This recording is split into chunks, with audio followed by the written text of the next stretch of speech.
的看到了一哥，然后觉得是一个武功很强的人，在雪地里傅云深，他的那个轮椅开得很快，朱舅在后面追，这些都挺甜蜜的。生活中就是不互怼的傅云深跟朱舅就差不太多。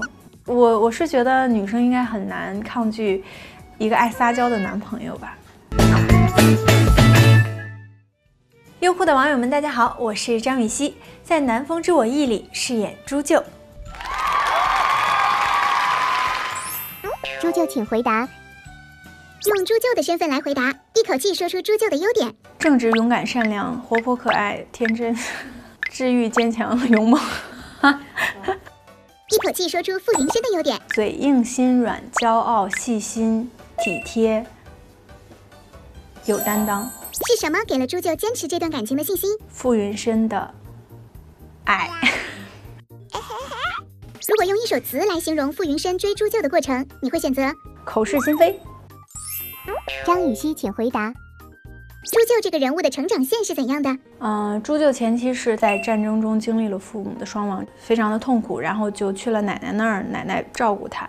他去学了医，因为他想要就是跟父母一样嘛，做了一个医生，之后去了 M 国，跟傅云深有了一些感情，开始跟傅云深谈恋爱之后，傅云深消失，再到傅云深重新出现在朱舅的生活里，双向治愈，让对方都有了一个成长，再重新回到了 M 国去做父母曾经做的事情，去了却父母的心愿。之后呢，遇到了战争，让傅云深救了他。你觉得自己和朱舅有哪些相似或者不同的地方？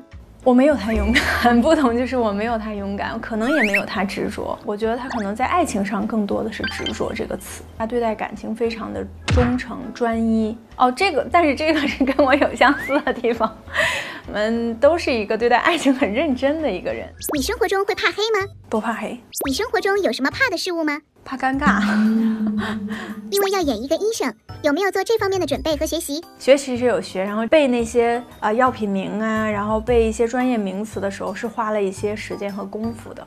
包括一些手法、输液这种也是要提前学一下吗？那些是有学，但是他不会拍我，因为我不能去扎就是扎人这个还是不太行。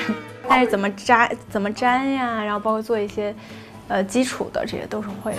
在 M 国环境也比较艰苦，有没有发生一些小的情况意外？其实就是在云南拍的嘛，就是主要是因为温差非常大，它就是早上和晚上很冷，但是白天又很热。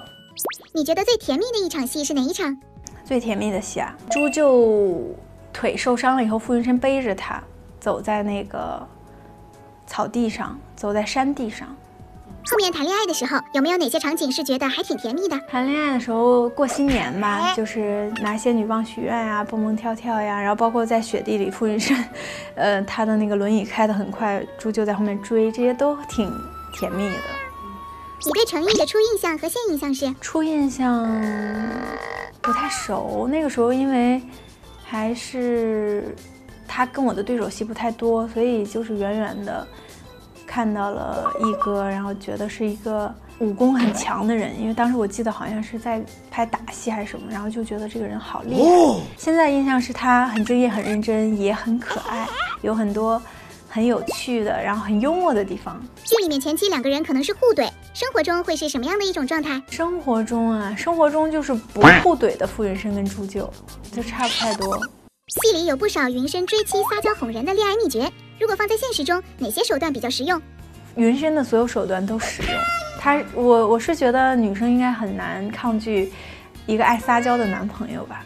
他有哪些行为，如果是在生活中的话，你会觉得这样的男朋友讨打，想打他这种？傅云深从成为朱舅的男朋友开始，他没有什么太讨打的地方，他就不怎么走骄傲路线了。其实小骄傲也是挺有趣的包括傅云深非常细心。朱舅和奶奶之间哪场戏让你难忘？跟奶奶的戏就是非常容易哭，就是有一场戏我记得很清楚，是奶奶要把房本给我，但是那场戏呢，就是大家可能都没有觉得说朱舅要哭，然后其实我在走戏和读剧本的时候，我也觉得朱舅这个时候不应该哭，但是给我那个房本的那一刻，那条应该是卡掉了没有用，但是你真的没有办法就是止住那个眼泪的感觉。心情算是你的一个大软肋，是不是？真的是大软肋，很让人心疼的一段故事。戏里面有吃馄饨，你觉得现场剧组道具的馄饨怎么样？我印象中是好吃的。戏里面也有去包，自己会包吗？虚假的助救，就是根本不会。如果男朋友身边有一个陈乐这样的神助攻的话，你的内心 OS 是什么？很开心吧，因为有他的助攻，我们两个感情发展的会比较好。作为旁观者，你会羡慕他们俩的爱情吗？会羡慕，因为两个人都很坚定，两个人都很爱对方，非常的真诚。